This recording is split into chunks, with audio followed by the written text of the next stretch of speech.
वही एक ब्रह्म, वही एक ब्रह्म, वही एक ब्रह्म।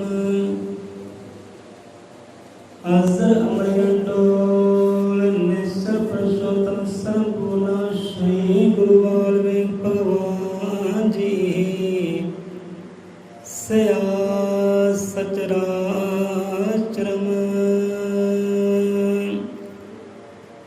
वही एक ब्रह्म, वही एक ब्रह्म, वही एक ब्रह्म।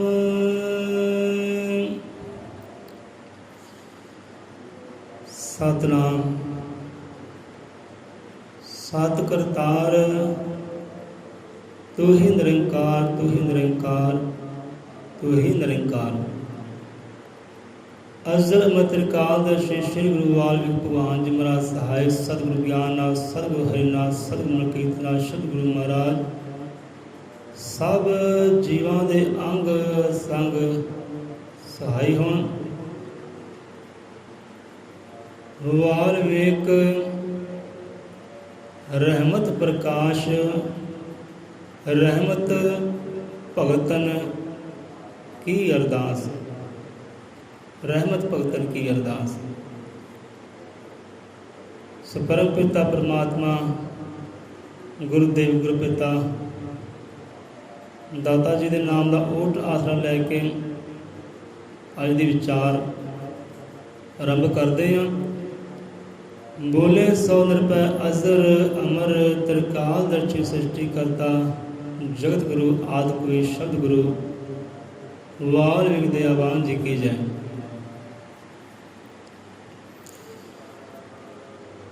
सो संगत जीओ, कोई सवाल होंदे है, जवाब होंदे है। कोई बंदा सवाल करता है, अपनी राय अपनी सलाह दिंदा है। हुण कुछ इहो जिहे सवाल होंदे हैं कि जिसका उत्तर उस वेले आपां दे दईए तो साडे वास्ते भी चंगा है, अगले बंदे वास्ते भी चंगा है। इहो जी बंदे की करनी हुंदी, इहो जिहे बंदे सवाल होंदे हैं, उस वेले जवाब दे दो तो वधिया है, अपने वास्ते ही अगले वास्ते भी। तो कुछ इहो जिहे सवाल होंदे हैं जिन्हां दे जवाब बंदा दे नहीं सकता, छड्ड देने चाहिए है कि आप जवाब नहीं दे सकते। बंदे की ऐसी करनी होंदी है कि जवाब आप नहीं देना, जवाब समय ते छड्ड दिओ, वो जवाब सतगुरु रब ते छड्ड दिओ कि भाई आप जवाब नहीं देना। इहो जिहे सवाल होंदे हैं कि हुण सवाल का जवाब समा देगा, गुरु परमात्मा देगा, आप नहीं दे सकते। एक सवाल जवाब ये होंदे हैं। एक सवाल होंदा है कि जिसका समा पा के जवाब देना पैंदा है। बंदे ने किया सवाल, बंदे ने अपना कार्य किया, अपनी भावना दिखाने की, जो मन की बेनती है प्रगट की, तो उस प्रगट की भावना का जवाब देना वो लाभदायक नहीं होंदा। समा पा के जवाब दिता जाए वधिया होंदा है, अपने वास्ते अगले वास्ते, क्योंकि अगले बंदे की भावना भी रखना पैंदा है, कोई सोच में भी रखना पैंदा है। उस वेले जवाब दे दईए तो गल नहीं बनती, अगला बंदा भी शर्मिंदा होंदा है कि यार मैं सलाह दी है, ये उल्ट मैनूं सलाह दिंदा है। जिदा भीमराव अंबेडकर साहब जी लोग सवाल करते सी, उन्होंने नाल कई जवाब होंदे सी, उस वेले दिंदे सी, वो सही सी, समय मुताबिक देने चाहिए। तो कुछ सवाल होंदे सी, वो कहते होंदे सी इसदा जवाब आप दे नहीं सकते, जवाब देवांगे पर हुण नहीं, भरी सभा के अंदर। जिदा अज सभा लगी है, इदा सभा लगेगी, उत्थे आप जवाब देवांगे। अज नहीं देना, देनों दे सकते हैं पर अज नहीं देना। जिदा सभा लगी इदा सभा लगेगी, उत्थे जवाब देवांगे। सो इहो जिहे सवाल जवाब होंदे हैं। सो इदां ही ਗਿਆਨ ਲੈਣ ਦੀ ਗੱਲ ਹੈ, ਗਿਆਨ ਆਪਾਂ ਕਿਸੇ ਤੋਂ ਵੀ ਲੈ ਸਕਦੇ ਹਾਂ। ਜੇ ਕੋਈ ਮੂਰਖ ਬੰਦਾ ਹੈ, ਅਗਿਆਨੀ ਬੰਦਾ ਹੈ, ਸੁਣੋ ਉਹਦੀ ਪੂਰੀ ਗੱਲ ਸੁਣੋ। ਜਵਾਬ ਉਸ ਵੇਲੇ ਦੇਣਾ ਜਾਂ ਸਮੇਂ ਪਾ ਕੇ ਦੇਣਾ ਹੈ, ਉਹ ਬੰਦੇ ਦੀ ਭਾਵਨਾ ਦੇਖੋ, ਸਮਾਂ ਦੇਖੋ, ਹਾਲਾਤ ਦੇਖੋ ਕਿ ਹਾਂ ਵੀ ਜਵਾਬ ਹੁੰਦੇ ਹੀ ਹੈ ਲਾਭਦਾਇਕ, ਜਾਂ ਸਮਾਂ ਪਾ ਕੇ ਦੇਈਏ ਜਵਾਬ ਫਿਰ ਲਾਭਦਾਇਕ ਹੈ, ਜਾਂ ਇਸ ਸਵਾਲ ਦਾ ਜਵਾਬ ਹੋਣੇ ਦੇਈਏ, ਜਾਂ ਰੱਬ 'ਤੇ ਛੱਡੀਏ, ਜਾਂ ਸਤਿਗੁਰ 'ਤੇ ਛੱਡੀਏ, ਜਾਂ ਸਮੇਂ 'ਤੇ ਛੱਡੀਏ। ਇਹੋ ਜਿਹੀ ਕਰਨੀ ਬੰਦੇ ਹੁੰਦੀ ਹੈ, ਸਮੇਂ 'ਤੇ ਛੱਡ ਦਿੰਦਾ ਹੈ ਬੰਦਾ ਕਿ ਲੈ ਵੀ ਇਹ ਵਕਤ ਤੂੰ ਹੀ ਇਹਨੂੰ ਜਵਾਬ ਦੇਣਾ, ਗੁਰੂ ਪਰਮਾਤਮਾ ਤੂੰ ਜਵਾਬ ਦੇਣਾ ਹੈ। ਜਿਹੜਾ ਜਵਾਬ ਫਿਰ ਪਰਮਾਤਮਾ ਦਿੰਦਾ, ਸਮਾਂ ਦਿੰਦਾ ਹੈ, ਉਹ ਫਿਰ ਇਹਦੀ ਦੁਨੀਆ ਤੱਕ ਬੰਦੇ ਨੂੰ ਚੇਤਾ ਰਹਿੰਦਾ ਹੈ। ਅਤੇ ਜੋ ਆਸ-ਪਾਸ ਦੇ ਲੋਕ ਹੁੰਦੇ ਆ ਉਹਨਾਂ ਨੂੰ ਚੇਤਾ ਰਹਿੰਦਾ ਹੈ, ਹਾਂ ਵੀ ਇਹ ਕਰਨੀ ਕੀਤੀ ਸੀ ਅਤੇ ਆਹ ਸਿਲਾ ਮਿਲਿਆ, ਆਹ ਇਹਨੂੰ ਜਵਾਬ ਮਿਲਿਆ ਪਰਮਾਤਮਾ ਪਾਸੋਂ। ਇਹ ਭਗਤਾਂ ਵਾਲੀ ਸੋਚ ਹੈ। ਹੁਣ ਬੰਦੇ ਨੇ ਇੱਦਾਂ ਹੀ ਆਪਣੀ ਭਾਵਨਾ ਦਿਖਾਈ, ਮੱਤ ਦਿਖਾਈ, ਗਿਆਨ ਲੈਣ ਦੀ ਗੱਲ ਹੈ। ਸ਼ਮਸ਼ਾਨ ਘਾਟ ਦੇ ਅੰਦਰ ਕਾਰਜ ਵਰਤਿਆ, ਮ੍ਰਿਤਕ ਦੇਹ ਸੀ, ਅਰਦਾਸ ਬੇਨਤੀ ਹੋਈ, ਅਰਦਾਸ ਬੇਨਤੀ ਕਰਨ ਦਾ ਮੌਕਾ ਮਿਲਿਆ, ਸੁਭਾਅ ਪ੍ਰਾਪਤ ਹੋਇਆ। ਹੁਣ ਆਪਾਂ ਅਰਦਾਸ ਕੀਤੀ, ਜੋ ਮ੍ਰਿਤਕ ਦੇਹ ਸੀ ਨਾ ਉਸ ਸਿਰ ਵਾਲੇ ਪਾਸੇ, ਮ੍ਰਿਤਕ ਦੇਹ ਹੈ ਉਸ ਸਿਰ ਵਾਲੇ ਪਾਸੇ ਖੜ੍ਹ ਕੇ ਆਪਾਂ ਅਰਦਾਸ ਬੇਨਤੀ ਕੀਤੀ, ਅਰਦਾਸ ਬੇਨਤੀ ਹੋਈ, ਸੰਸਕਾਰ ਹੋਏ तो सारे लोग खिलर पत्तर गए। शमशान घाट तो बाहर आए एक बजुर्ग वडेरी उम्र का गुरु पीर वाला, सानू आवाज़ मारी कि भाई गल सुनियो, साड़ी गल का गुस्सा ना करियो, विचारियो। असीं कहा हाँ जी महाराज सुनाओ, सुनांगे जरूर, गुस्सा काहतों करना। कहन लगे कि जदों भी अरदास बेनती करिए तो चरना वाल खड़ के करिए, सिर वाले पासे नहीं खड़ के अरदास बेनती करनी चाहिए। असीं कहा ठीक है महाराज, कोई चंगी गल है, अगे तो ध्यान रखांगे, अगे तो इस गल का ध्यान रखा, ख्याल रखांगे किदां अरदास बेनती करनी। ठीक है, हुण साडे दिमाग विच मत अंदर उस वेले घंटी खड़ गई, हाँ हुण जवाब की देना, वो जवाब भी उस वेले आ गया कि जवाब की बनता है, दईए कि ना दईए।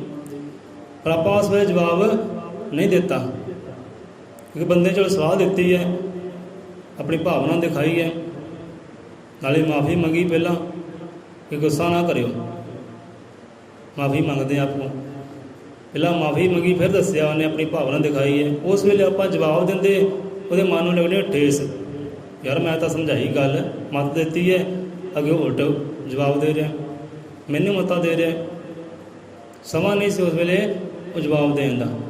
सो आप सोचा चलो ये जवाब साढ़े वास्ते भले वाला नहीं है, ये बंदे वास्ते भले वाला नहीं है। जवाब देगा आप संगत की हजूरी अंदर, क्योंकि जवाब ही यहो जिहा जो सबना दे भले वाला है। जवाब यहो जिहा है, साढ़े भले वाला भी, तुहाडे भले वाला भी है। मत च वाधा हो सकता, ज्ञान च वाधा हो सकता है, यहो जिहा जवाब। आप उत्ते रसना की बंद, सोच की बंद, कोई गल नहीं, जवाब देवांगे समा आया तो। उन्होंने गल ये भी कही कि भाई साहब देखो आपनों कथा कहानी चेते होनी है रावण की तो लक्ष्मण की। असी हंसे मुस्कुराए, हाँ जी चेते है जी, पूरा पता। कहते किद्दां होई सी, किधर खड़ के अरदास बेनती की सी लक्ष्मण ने। आप कहा पहला तो सिर वाले पासे गया सी, उधर बरकत नहीं मिली, रहमत नहीं हुई। फिर चरना दे वाल आया, राम ने कहा कि जा भाई चरना वाल खड़ के अरदास बेनती कर, उधर तो रहमत प्राप्त होनी है, उधर तो ज्ञान की प्राप्ति होएगी। सो चरना वाल खड़ के उन्हें अरदास बेनती की सी, अर्ज की सी कि महाप्रभु कोई ज्ञान की गल दसो। फिर ज्ञान दी गल्लां दसियां सी रावण ने लक्ष्मण चरना वाल खड़ के अरदास बेनती की सी। चलो गल खत्म हुई। हुण ज्ञान की गल विच की है, हम मृतक देह है, देखो मृतक देह है। हम रावण की गल आई, रावण तो उस वे जिंदा सी ना, ਰਾਵਣ ਉਸ ਵੇਲੇ ਜਿਉਂਦਾ ਜਾਗਦਾ ਸੀ, ਜਿਉਂਦਾ ਜਾਗਦਾ ਸੀ ਤੇ ਜਿਉਂਦੇ ਜਾਗਦੇ ਇਨਸਾਨ ਦੇ ਚਰਨਾਂ ਵਿੱਚ ਖੜ ਕੇ ਬੇਨਤੀ ਕੀਤੀ ਕਿ ਮਹਾਰਾਜ ਕੋਈ ਗਿਆਨ ਦੀ ਗੱਲ ਦੱਸੋ ਜਾਂਦੇ ਜਾਂਦੇ, ਕਿਉਂਕਿ ਉਹ ਮਹਾਗਿਆਨੀ ਸੀ ਨਾ, ਯੋਧੇ ਸੀ, ਸੂਰਮੇ ਸੀ, ਮਹਾਗਿਆਨੀ ਸੀ, ਵੇਦਾਂ ਦੇ ਗਿਆਤਾ ਸੀ, ਬੜੇ ਸਰਬ ਸ਼ਕਤੀਮਾਨ ਸੀ। ਰਾਮ ਤੋਂ ਉਮਰ ਤੋਂ ਵੀ ਵੱਡੇ ਸੀ, ਗਿਆਨ ਤੋਂ ਵੀ ਵੱਡੇ ਸੀ, ਧਿਆਨ ਤੋਂ ਵੀ ਵੱਡੇ ਸੀ, ਸ਼ਕਤੀਆਂ ਭੰਡਾਰਿਆਂ ਤੋਂ ਵੀ ਵੱਡੇ ਸੀ। ਕਿਤੇ ਰਾਵਣ ਰੱਬ ਦੀ ਕਰਨੀ ਹੈ ਕਿ ਜਿਹਨੇ ਜਨਮ ਲਿਆ ਮਰਨਾ ਤਾਂ ਉਹਨੇ ਹੈ ਹੀ ਹੈ, ਕਾਰਨ ਬਣ ਜਾਂਦਾ ਕੋਈ ਨਾ ਕੋਈ। ਹੁਣ ਰਾਮ ਨੇ ਭੇਜਿਆ ਲਛਮਣ ਨੂੰ ਕਿ ਜਾ ਕੋਈ ਗਿਆਨ ਦੀ ਗੱਲ ਲੈ ਲੈ। ਯੋਧਾ ਜਾ ਰਿਹਾ, ਸੂਰਮਾ ਜਾ ਰਿਹਾ ਦੁਨੀਆ ਤੋਂ, ਮਹਾਗਿਆਨੀ ਦੁਨੀਆ ਤੋਂ ਜਾ ਰਿਹਾ, ਕੋਈ ਗਿਆਨ ਦੀ ਗੱਲ ਲੈ ਲੈ ਜਾ ਕੇ। ਹੁਣ ਉਸ ਵੇਲੇ ਰਾਮ ਦਾ ਜਿਉਂਦਾ ਜਾਗਦਾ ਸੀ, ਚਰਨਾਂ ਵਿੱਚ ਖੜ੍ਹ ਕੇ ਬੇਨਤੀ ਕੀਤੀ ਕਿ ਚਲੋ ਗਿਆਨ ਦੀ ਗੱਲਾਂ ਦੱਸੀਆਂ, ਜਿਉਂਦਾ ਜਾਗਦਾ ਸੀ। ਹੁਣ ਆਪਾਂ ਅਰਦਾਸ ਬੇਨਤੀ ਕਰ ਰਹੇ ਹਾਂ, ਉਹ ਕਿਹਦੇ ਚਰਨਾਂ 'ਚ ਕਰ ਰਹੇ ਹਾਂ? ਹੁਣ ਮ੍ਰਿਤਕ ਦੇਹ ਹੈ, ਮ੍ਰਿਤਕ ਦੇਹ ਦੇ ਅੱਗੇ ਜਾ ਕੇ ਅਰਦਾਸਾਂ ਬੇਨਤੀਆਂ ਕਰੋ, ਉਹਨੂੰ ਬੁਲਾਵੋ, ਬੋਲੇਗਾ ਸੁਰੀ ਹੋ। ਲੈ ਭਾਈ ਤੂੰ ਦੁਨੀਆ ਤੋਂ ਜਾ ਰਿਹਾ ਹੈ, ਜਾਂਦੇ ਜਾਂਦੇ ਗਿਆਨ ਦੀ ਗੱਲ ਦੇ ਜਾ। ਘਰ ਗ੍ਰਸਤੀ ਵਾਲਾ ਸੀ, ਜਾਂਦੇ ਜਾਂਦੇ ਘਰ ਗ੍ਰਸਤੀ ਦੀ ਗੱਲ ਦੇ ਜਾ, ਕਿੱਦਾਂ ਘਰ ਗ੍ਰਸਤੀ ਚਲਾਉਣੀ ਹੈ, ਉਹ ਬੋਲੇਗਾ ਸੁਰੀ। ਭਾਵੇਂ ਜਿੱਦਾਂ ਮਰਜ਼ੀ ਅਰਦਾਸਾਂ ਬੇਨਤੀ ਕਰ ਲਓ, ਮ੍ਰਿਤਕ ਦੇ ਦੇਗੇ। ਹੁਣ ਵਿਚਾਰ ਤਾਂ ਉਹਦੇ ਇਹ ਹੈ ਕਿ ਅਰਦਾਸ ਬੇਨਤੀ ਆਪਾਂ ਕੀਤੀ, ਕਿਹਦਾ ਨਾਵਾਂ ਲਿਆ, ਕਿਹਦੇ ਅੱਗੇ ਅਰਜ਼ੋਈ ਰੱਖੀ। ਆਪਾਂ ਅਰਦਾਸ ਬੇਨਤੀ ਕਰਦੇ ਹਾਂ ਉਸ ਵੇਲੇ ਕਿਹਦੇ ਅੱਗੇ ਅਰਦਾਸ ਬੇਨਤੀ ਕਰਦੇ ਹਾਂ? ਜਵਾਬ ਦਿਓ ਭੈਣ ਜੀ, ਕਿਹਦੇ ਅੱਗੇ ਭਲਾ ਅਰਦਾਸ ਬੇਨਤੀ ਕਰਦੇ ਆਪਾਂ? ਪਰਮਾਤਮਾ ਅੱਗੇ। ਆਹ ਗੱਲ ਵਿਚਾਰਨ ਵਾਲੀ ਹੈ। ਹੁਣ ਦੇਖੋ ਵਡੇਰੀ ਉਮਰ ਹੈ ਵੀ ਗੁਰੂ ਪੀਰ ਵਾਲੇ, ਬੇਗੁਰੇ ਨਹੀਂ ਹੈ। ਹੁਣ ਆਪਾਂ ਅਰਦਾਸ ਬੇਨਤੀ ਕਰ ਰਹੇ ਹਾਂ ਪਰਮਾਤਮਾ ਅੱਗੇ। ਕੀ ਅਰਦਾਸ ਬੇਨਤੀ ਕਰਦੇ? ਪਰਮਾਤਮਾ ਦੇਹ ਤੋਂ ਦਿੱਤੀ ਸੀ, ਜਾਮਾ ਦਿੱਤਾ ਸੀ, ਸਬਰ ਹੋ ਗਿਆ ਪੂਰਾ, ਹੁਣ ਸ਼ਮਸ਼ਾਨ ਘਾਟ ਦੇ ਅੰਦਰ ਪਈ ਹੈ, ਆਗਿਆ ਦਿਓ, ਹੁਕਮਨਾਮਾ ਦਿਓ, ਆਪਾਂ ਜੋ ਅੰਤਮ ਫਰਜ਼ ਹੈ ਨਿਭਾਈਏ, ਆਪਣੇ ਬੱਚਿਆਂ ਨੂੰ ਹੁਕਮਨਾਮਾ ਦਿਓ, ਆਗਿਆ ਦਿਓ। ਉੱਥੇ ਆਪਾਂ ਅਰਦਾਸ ਬੇਨਤੀ ਕਰਦੇ ਹਾਂ ਪਰਮਾਤਮਾ ਦੇ ਚਰਨਾਂ ਵਿੱਚ। ਉਹ ਮ੍ਰਿਤਕ ਦੇਹ ਦੇ ਚਰਨਾਂ ਵਿੱਚ ਅਰਦਾਸ ਬੇਨਤੀ ਆਪਾਂ ਨਹੀਂ ਕਰਦੇ। ਜੇ ਮ੍ਰਿਤਕ ਦੇਹ ਦੇ ਚਰਨਾਂ 'ਚ ਅਰਦਾਸ ਬੇਨਤੀ ਕਰਨੀ ਫਿਰ ਚਰਨਾਂ ਵੱਲ ਖੜੀਏ। ਹੁਣ ਆਪਾਂ ਅਰਦਾਸ ਬੇਨਤੀ ਕਰਦੇ ਪਰਮਾਤਮਾ ਦੇ ਚਰਨਾਂ ਵਿੱਚ, ਤੇ ਪਰਮਾਤਮਾ ਦੇ ਚਰਨ ਕਿੱਧਰ ਹੈ ਭਾਈ? ਇਹ ਵੀ ਧਿਆਨ ਕਰੋ, ਇਹ ਵੀ ਜਵਾਬ ਦਿਓ ਕਿ ਪਰਮਾਤਮਾ ਦੇ ਚਰਨ ਕਿੱਧਰ ਹੈ? ਅਰਦਾਸ ਬੇਨਤੀ ਪਰਮਾਤਮਾ ਦੇ ਚਰਨਾਂ 'ਚ ਆਪਾਂ ਕਰਦੇ ਹਾਂ। ਜੋ ਮ੍ਰਿਤਕ ਦੇਹ ਉਹਦੇ ਚਰਨਾਂ 'ਚ ਬੇਨਤੀ ਸਹੀ ਕਰਦੇ ਹਾਂ ਆਪਾਂ, ਉਹਦੇ ਕਲਿਆਣ ਵਾਸਤੇ, ਸੁੱਖ ਵਾਸਤੇ, ਮੁਕਤੀ ਵਾਸਤੇ ਪਰਮਾਤਮਾ ਦੇ ਚਰਨਾਂ ਵਿੱਚ ਅਰਦਾਸ ਬੇਨਤੀ ਕਰਦੇ ਹਾਂ। ਸਤਿਗੁਰੂ ਦੇ ਚਰਨਾਂ ਵਿੱਚ ਅਰਦਾਸ ਬੇਨਤੀ ਕਰਦੇ ਹਾਂ। ਅਤੇ ਸਤਿਗੁਰੂ ਦੇ ਚਰਨ ਕਿੱਧਰ ਹੈ? ਪਰਮਾਤਮਾ ਦੇ ਚਰਨ ਕਿੱਧਰ? ਉਹ ਤਾਂ ਹਰ ਪਾਸੇ ਹੀ ਹੈ। ਜਿੱਧਰ ਨਿਗਾਹ ਕਰ ਲਓ, ਜਿੱਧਰ ਨਜ਼ਰ ਕਰ ਲਓ, ਉੱਧਰ ਹੀ ਪਰਮਾਤਮਾ ਦੇ ਚਰਨ ਹੈ। ਕੋਈ ਕੋਨਾ ਹੀ ਖਾਲੀ ਨਹੀਂ ਜਿੱਧਰ ਪਰਮਾਤਮਾ ਦੇ ਚਰਨ ਨਾ ਹੋਵੇ। ਹੁਣ ਕਥਾ ਕਹਾਣੀ ਚੇਤੇ ਆ ਗਈ ਗੁਰੂ ਨਾਨਕ ਦੇਵ ਜੀ ਮਹਾਰਾਜ ਜੀ ਦੀ, ਜਿੱਦਾਂ ਮੁਸਲਮਾਨ ਕਹਿਣ ਲੱਗੇ ਕਿ ਬਾਬਾ ਜੀ ਤੁਸੀਂ ਇਹ ਆਪਣੇ ਪੈਰ ਕਿੱਧਰ ਕੀਤੇ ਆ? ਇੱਧਰ ਸਾਡਾ ਮੱਕਾ ਹੈ, ਇੱਧਰ ਸਾਡਾ ਮੱਕਾ ਹੈ, ਰੱਬ ਦਾ ਘਰ ਹੈ, ਇੱਧਰ ਤੁਸੀਂ ਕਿੱਧਰ ਪੈਰ ਕੀਤੇ? ਆਪਣੇ ਪੈਰ ਪਰੇ ਕਰੋ, ਇੱਧਰ ਸਾਡਾ ਮੱਕਾ ਮਦੀਨਾ ਹੈ, ਇੱਧਰ ਸਾਡੇ ਅੱਲਾ ਦਾ ਘਰ ਹੈ। ਕਹਿੰਦੇ ਅੱਛਾ ਚਲੋ ਇੱਦਾਂ ਕਰੋ, ਕਹਿੰਦੇ ਆਪੇ ਚੱਕ ਕੇ ਕਰ ਦਿਓ ਜਿੱਧਰ ਕਰਨਾ ਹੈ। ਜਿੱਧਰ ਰੱਬ ਦਾ ਘਰ ਹੈ ਨਹੀਂ ਨਾ, ਉੱਧਰ ਚੱਕ ਕੇ ਸਾਡੇ ਪੈਰ ਕਰ ਦਿਓ। ਕੋਈ ਜਿੱਦਾਂ ਬੰਦਾ ਕਹਿੰਦੇ ਪੈਰ ਚੱਕ ਕੇ ਪਾਸੇ ਕਰਨ ਲੱਗਾ ਅਤੇ ਉੱਧਰ ਹੀ ਮੱਕਾ ਕਹਿੰਦੇ ਨਜ਼ਰ ਆ ਰਿਹਾ, ਉੱਧਰ ਹੀ ਰੱਬ ਦਾ ਘਰ ਨਜ਼ਰ ਆ ਰਿਹਾ। ਤਾਂ ਉਹੀ ਗੱਲ ਹੈ, ਅਰਦਾਸ ਬੇਨਤੀ ਕਰਦੇ ਹਾਂ ਪਰਮਾਤਮਾ ਚਰਨਾਂ 'ਚ। ਪਰਮਾਤਮਾ ਚਰਨ ਤਾਂ ਹਰ ਪਾਸੇ ਹੀ ਹੈ, ਕਿੱਧਰ ਨਹੀਂ ਉਹਦੇ ਚਰਨ। ਹੁਣ ਪਰਮਾਤਮਾ ਚਰਨ ਕਿਹੜੇ ਹੈ? ਸ਼ਬਦ। ਪਰਮਾਤਮਾ ਚਰਨ ਸ਼ਬਦ ਹੈ, ਅਤੇ ਸ਼ਬਦ ਹੈ ਕਿੱਧਰ ਨਹੀਂ ਗਾ? ਅਸਮਾਨ ਖੜਾ ਹੈ ਉਹ ਸ਼ਬਦ ਦੇ ਸਹਾਰੇ, ਧਰਤੀ ਚੱਲਦੀ ਹੈ ਸ਼ਬਦ ਦੇ ਸਹਾਰੇ। ਜੋ ਵੀ ਆਪਾਂ ਵੇਖਦੇ ਹਾਂ ਸਭ ਸ਼ਬਦ ਦੀ ਰਚਨਾ ਹੈ। ਸ਼ਬਦ ਹਰ ਪਾਸੇ ਹੀ ਵਿਰਾਜਮਾਨ ਹੈ, ਰੱਬ ਦੇ ਚਰਨ ਹਰ ਪਾਸੇ ਹੀ ਹੈ। ਅਰਦਾਸ ਬੇਨਤੀ ਕਿੱਧਰ ਖੜ੍ਹ ਕੇ ਕਰੀਏ? ਸੱਜੇ ਖੜੀਏ, ਖੱਬੇ ਖੜੀਏ, ਇਹ ਤਾਂ ਕੋਈ ਮਤਲਬ ਬਣਦਾ ਹੀ ਨਹੀਂ। ਅਰਦਾਸ ਬੇਨਤੀ ਪਰਮਾਤਮਾ ਅੱਗੇ ਕਰਨੀ, ਜਿੱਧਰ ਮਰਜ਼ੀ ਜਿਹੜਾ ਮਰਜ਼ੀ ਕੋਨਾ ਫੜ ਲੈ ਭਾਈ। ਛੱਤ 'ਤੇ ਚੜ੍ਹ ਕੇ ਕਰਨੀ ਛੱਤ 'ਤੇ ਕਰ ਲੈ, ਧਰਤੀ 'ਤੇ ਖੜ੍ਹ ਕੇ ਕਰਨੀ ਧਰਤੀ ਖੜ੍ਹ ਕਰ, ਅੰਦਰ ਕਰਨੀ ਬਾਹਰ ਕਰ ਲੈ, ਜਿੱਥੇ ਮਰਜ਼ੀ ਅਰਦਾਸ ਬੇਨਤੀ ਕਰ ਲੈ। ਉਹਦੇ ਚਰਨ ਹਰ ਪਾਸੇ ਹੀ ਹੈ। ਉਹ ਸਰਬ ਵਿਆਪਕ ਉਹਨੂੰ ਕਹਿੰਦੇ, ਤੇ ਸਰਬ ਵਿਆਪਕ ਇਹਨੂੰ ਕਹਿੰਦੇ ਹੈ ਜਿਹੜਾ ਹਰ ਪਾਸੇ ਰਮਿਆ ਹੋਇਆ ਹੈ, ਉੱਤਰ ਦੱਖਣ ਪੂਰਬ ਪੱਛਮ ਦੱਖਣ। ਫਿਰ ਅਰਦਾਸ ਬੇਨਤੀ ਕਿੱਧਰ ਕਰੀਏ? ਫਿਰ ਜਿੱਥੇ ਖੜ ਗਿਆ, ਜਿੱਥੇ ਬਹਿ ਗਿਆ, ਉੱਥੇ ਕਰ ਲਾ ਅਰਦਾਸ ਬੇਨਤੀ। ਹੁਣ ਇੱਦਾਂ ਦੇ ਭਾਈ ਬੰਦੇ ਮਿਲ ਜਾਂਦੇ, ਬੰਦਾ ਕੀ ਕਰੇ? ਹੁਣ ਬੰਦੇ ਨੇ ਗਿਆਨ ਕੀਤੀ, ਆਪਣੀ ਭਾਵਨਾ ਰੱਖੀ ਕਿ ਸਾਨੂੰ ਦੇ ਗਿਆ ਗਿਆਨ। ਆਪ ਤਾਂ ਗੱਲ ਕੀਤੀ ਨਾ ਅਗਿਆਨਤਾ ਵਾਲੀ, ਤੇ ਸਾਨੂੰ ਦੇ ਗਿਆ ਗਿਆਨ। ਸਾਡੀ ਘੰਟੀ ਖੜ ਗਈ ਮੱਤ ਵਾਲੀ, ਤੇ ਸਾਨੂੰ ਆ ਗਿਆ ਗਿਆਨ। ਤੇ ਨਹੀਂ ਬੰਦਿਆ, ਇੱਦਾਂ ਇੱਦਾਂ ਗੱਲ ਹੈ। ਪਰ ਆਪਾਂ ਉਸੇ ਜਵਾਬ ਨਹੀਂ ਦਿੱਤਾ। ਅੱਜ ਸਮਾਂ ਹੋਇਆ ਹੈ, ਇਹ ਹੁਣ ਆਪਦਾ ਹੀ ਚ ਭਲਾ, ਸਾਡਾ ਹੀ ਭਲਾ ਹੈ ਕਿ ਸਰਵ ਵਿਆਪਕ ਪਰਮਾਤਮਾ ਹਰ ਪਾਸੇ ਹੀ ਹੈ, ਉਹਦੇ ਚਰਨ ਹਰ ਪਾਸੇ ਹੀ ਹੈ।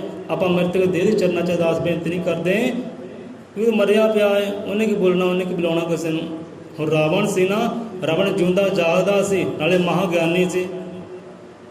ਤੇ ਮਹਾਂਗਿਆਨੀ ਚਰਨਾਂ 'ਚ ਖੜ੍ਹ ਕੇ ਅਰਦਾਸ ਬੇਨਤੀ ਕੀਤੀ ਲਛਮਣ ਨੇ, ਤਾਂ ਰਹਿਮਤਾਂ ਹੋਈਆਂ ਸੀ। ਉਹਦਾ ਜਿਉਂਦਾ ਜਾਗਦਾ ਸੀ, ਉਹਦਾ ਮਰਿਆ ਸਰੀਰ ਹੈ, ਤੇ ਮਰੇ ਸਰੀਰ ਦੀ ਦੇਹ ਵਾਸਤੇ, ਕਲਿਆਣ ਵਾਸਤੇ ਰੱਬ ਦੇ ਚਰਨਾਂ 'ਚ ਅਰਦਾਸ ਬੇਨਤੀ ਕਰਦੇ ਆ। ਮ੍ਰਿਤਕ ਦੇਹ ਦੇ ਚਰਨਾਂ 'ਚ ਅਰਦਾਸ ਬੇਨਤੀ ਨਹੀਂ ਕਰਦੇ। ਇੰਨੀ ਕੁ ਬੰਦੇ ਸਮਝ ਹੋਣੀ ਚਾਹੀਦੀ ਹੈ।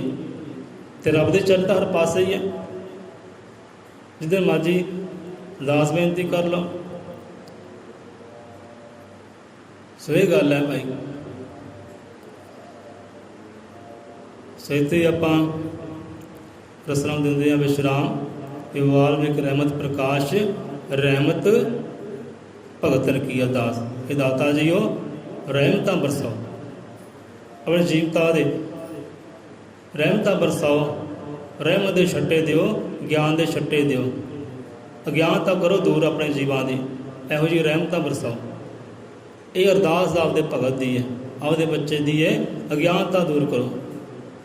ਵਾਲਮੀਕ ਰਹਿਮਤ ਪ੍ਰਕਾਸ਼, ਆਪਣੀ ਰਹਿਮਤਾਂ ਦਾ ਪ੍ਰਕਾਸ਼ ਕਰੋ, ਗਿਆਨ ਦੇ ਪ੍ਰਕਾਸ਼ ਕਰੋ। ਗਿਆਨਤਾ ਹਨੇਰਾ ਦੂਰ ਕਰੋ ਕਿ ਬੰਦੇ ਨੂੰ ਸੋਝੀ ਆ ਜੇ, ਹਾਈ ਪਰਮਾਤਮਾ ਚਰਨ ਹਰ ਪਾਸੇ ਹੀ ਹੈ। ਪਰਮਾਤਮਾ ਸਰਵ ਵਿਆਪਕ ਹਰ ਪਾਸੇ ਹੀ ਹੈ।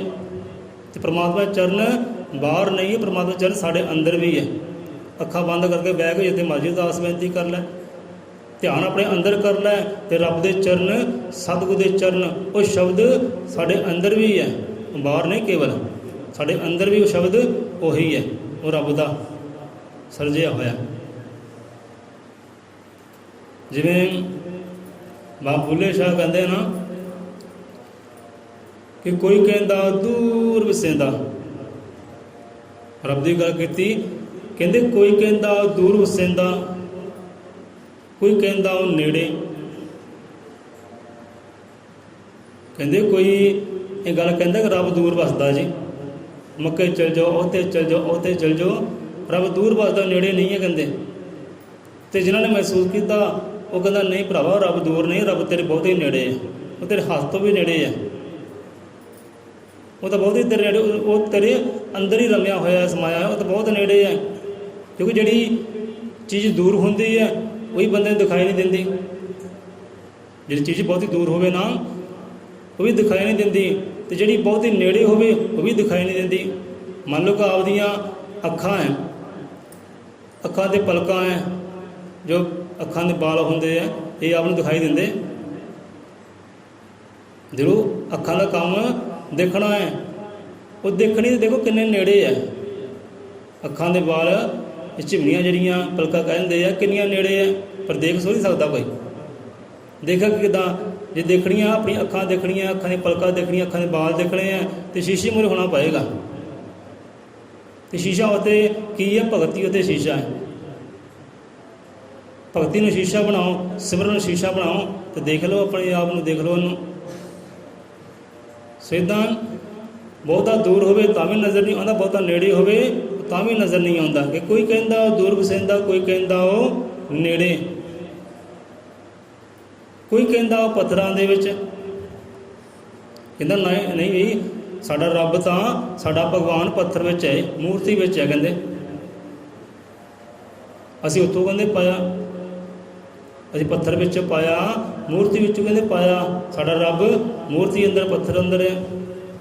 ਕੋਈ ਕਹਿੰਦਾ ਪੱਥਰਾਂ ਦੇ ਵਿੱਚ, ਕੋਈ ਕਹਿੰਦਾ ਬੋਲੇ ਵਿੱਚ ਮੇਰੇ। ਕਹਿੰਦੇ ਨਹੀਂ, ਪੱਥਰਾਂ ਵਿੱਚ ਵੀ ਕਹਿੰਦੇ ਹੈ ਨਹੀਂ, ਉਹ ਤਾਂ ਕਹਿੰਦੇ ਮੇਰੇ ਅੰਦਰ ਹੈ, ਮੈਨੂੰ ਬੁਲਾਉਂਦਾ ਹੈ, ਮੇਰੇ ਨਾਲ ਬੋਲਦਾ, ਮੇਰੇ ਨਾਲ ਗੱਲਾਂ ਬਾਤਾਂ ਕਰਦਾ, ਬੋਲਣਾ ਬੁਲਾਉਣਾ ਕਹਿੰਦੇ ਉਹੀ ਹੈ, ਉਹ ਤਾਂ ਮੇਰੇ ਅੰਦਰ ਕਹਿੰਦੇ ਬੋਲਦਾ ਹੈ। ਕੋਈ ਕਹਿੰਦਾ ਪੱਥਰਾਂ ਦੇ ਵਿੱਚ, कोई कहता बोले विच मेरे, कोई कहता वो चानण दे विच। कहता नहीं भरावा इधर भी गल नहीं बनती कि रब तेरे अंदर नहीं बोलता, तू तो गंदे शब्द ही बोलता है, मंदे शब्द ही बोलता है, तो चंगे भी बोलता है। तेरे च परमात्मा किदां वास करता है, किदां बोलता है? क्योंकि जो रब होवे ना वो तो चंगे ही बोले, मंदे तो बोले ही ना हो। गल विचार करने वाली है। जे अंदर रब वसदा होवे, जे रब बोलता होवे तो चंगे शब्द बोले, निर्मल शब्द बोले, मिठे शब्द बोले, मंदे तो बोले ही ना। कहते नहीं, वो नहीं कहते बोलता। कोई कहता पत्थरां दे विच, कोई कहता बोले विच मेरे, कोई कहता वो चानण दे विच। कहते नहीं, परमात्मा का जो स्वरूप है, परमात्मा प्रकाश रूप है। परमात्मा कहते एक चानण है, चानण विच है, कहते वो नूरों नूर है, कहते हनेरा कहते उत्ते है ही नहीं। कोई कहता वो चानण दे विच, कोई कहता वसदा विच हनेरे। कहते नहीं भाई, जे हनेरा है ना तो हनेरे अंदर भी परमात्मा वो चानण, हनेरे अंदर भी कहते हैं, हनेरे विच भी कहते हैगा। कहते बुल्ले छा के कहते हैं। कहते कोई कहता वो चानण दे, कोई कहता वसदा विच हनेरे। बुल्ले शाह मेरा यार तो ऐसा दिसदा चार चफेरे। कहता ਤੁਹਾਡਾ यार भाई इदां दा होवेगा, ਤੁਹਾਡਾ महबूब इदां दा होवेगा, पर मेरा यार मेरा महबूब वो तो कहते चार सफेरे ही है। बुल्ले शाह मेरा यार तो ऐसा वो दिसदा चार चफेरे। जिधर मैं नज़र कर लवां ना मैनूं तो उधरों नज़र आउंदा, मेरे वास्ते चार सफेरे ही है। तो यही गल है कि बंदा कहता नहीं भाई अरदास बेनती मृतक दे दे चरणों वाल खड़ के करी दी है। ਅਸੀਂ ਕਿਹਾ ठीक है भाई, ध्यान करांगे। ਹੁਣ ਰੱਬ ਦੀ ਗੱਲ ਆ ਗਈ ਨਾ ਕਿ ਰੱਬ ਦਾ ਭਾਈ ਚਾਰ ਪਾਸੇ ਹੀ ਹੈ, ਉਹਦੇ ਚਰਨ ਚਾਰੇ ਹੀ ਪਾਸੇ ਜਿੱਧਰ ਮਰਜ਼ੀ ਅਰਦਾਸ ਬੇਨਤੀ ਕਰਨ। ਅਰਦਾਸ ਬੇਨਤੀ ਆਪਾਂ ਰੱਬ ਦੇ ਚਰਨਾਂ 'ਚ ਕਰ ਰਹੇ ਹਾਂ, ਅਰਦਾਸ ਬੇਨਤੀ ਮ੍ਰਿਤਕ ਦੇ ਚਰਨਾਂ ਵਿੱਚ ਨਹੀਂ ਕਰ ਰਹੇ। ਬੰਦੇ ਨੂੰ ਇੰਨੀ ਸੋਝੀ ਹੋਵੇ, ਸੱਜੇ ਕਰ ਲਾ, ਖੱਬੇ ਕਰ ਲਾ, ਸਿਰ ਵੱਲ ਕਰ ਲਾ, ਚਰਨਾਂ ਵੱਲ ਕਰ ਲਾ, ਰੱਬ ਦੇ ਚਰਨਾਂ ਵਾਲੇ ਪਾਸੇ ਹੀ ਆ। ਸਵਾਓ ਰਲ ਮਿਲ ਕੇ ਫਤਿਹ ਬੁਲਾਈਏ। ਜੋ ਬੋਲੇ